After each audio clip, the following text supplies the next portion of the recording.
Hello student, welcome to equator academy Dehradun. और हम लोग इस वीडियो के थ्रू द हिंदू के न्यूज़पेपर में कुछ इंपॉर्टेंट एक आपके न्यूज़ है जिसको लेकर डिस्कशन करेंगे। ये आपका आर्टिकल आया है आपका डेमोग्राफिक एडवांटेज इंडियन इकोनॉमीज। ठीक है, तो इस आर्टिकल को लेकर हम थोड़ा सा डिस्कशन करेंगे क्या क्या इसमें से फैक्ट्स जो हैं वो आपके एग्जाम में जो है वो प्रीलिम्स या मेंस में आपके आ सकते हैं। ठीक है, चलिए शुरुआत करते हैं। तो देखिए सबसे पहला पॉइंट क्या लिखा हुआ है, India is world's fastest growing big economy and is currently fifth largest. ठीक है, अभी की जो हमारी इकोनॉमी को बताया गया है वो क्या बताया गया है कि वो फिफ्थ लार्जेस्ट आपकी क्या है इकोनॉमी। ठीक है, एक चीज तो हमको यहां से ये पता चल रही है। Demographic graphic is a major factor in propelling this rise, give that median age is around 28 years and 63% of the population is of working age। ठीक है, तो जो हमारे एक मीडियन एज का फैक्ट्स पता चलता है वो पता चलता है कि 28 इयर्स के मीडियन एज बजाई गई है एंड टोटल पॉपुलेशन का 63 पॉपुलेशन जो है वो वर्किंग है। तो जो इनपुट है वो काफी अगर देखा जाए तो अच्छा है।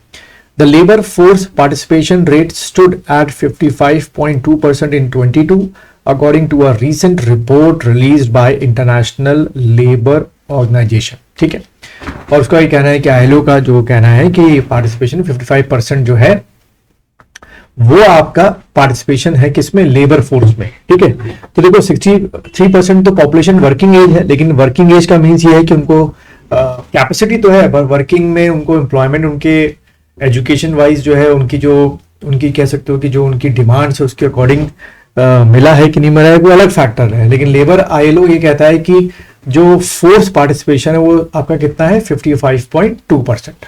ठीक है, देन अगर अगला पॉइंट देखो, India growth trajectory as that by itself will create opportunity. ठीक है, यानी कि हमने जो प्रोजेक्टरी अपनी रखी है अपनी इकोनॉमिक एक्टिविटी से वो हमें फिफ्थ से थर्ड पोजिशन पे एक हमने टारगेट बनाया है, लेके कब आती है।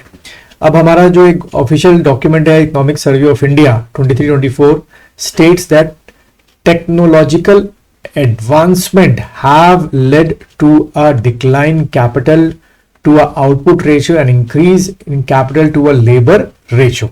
ठीक है, ये भी एक चीज अच्छी हमारे साथ हो रही है।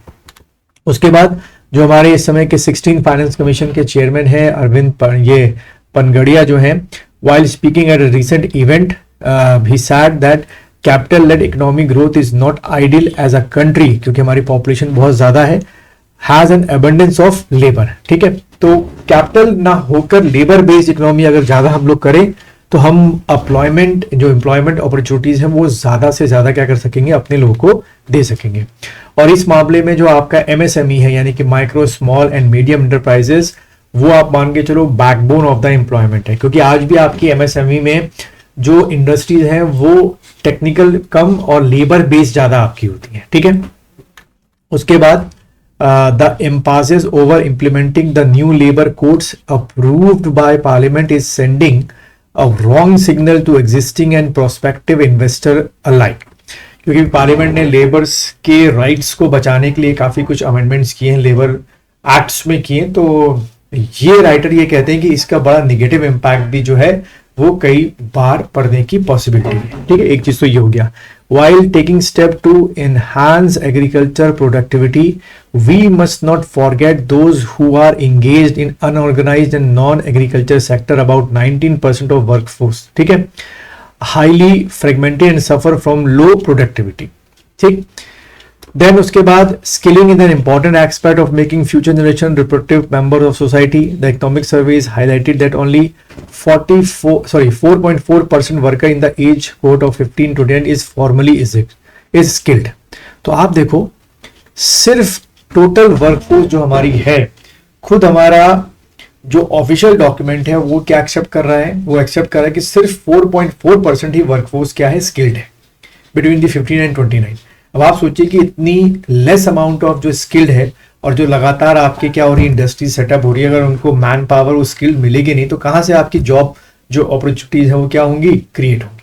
ठीक है, इसलिए ये कहना जो अगली लाइन में लिखा हुआ है कि लेबर तो सरप्लस है हमारे यहाँ लेकिन स्किल शॉर्टेज है। ठीक है, ये हमारे इंडिया में इस समय की क्या है एक सिचुएशन जो आप कह सकते हो कि जो रियल सिचुएशन है कि there is a surplus labour but skill shortage हमेशा हमारे यहाँ है।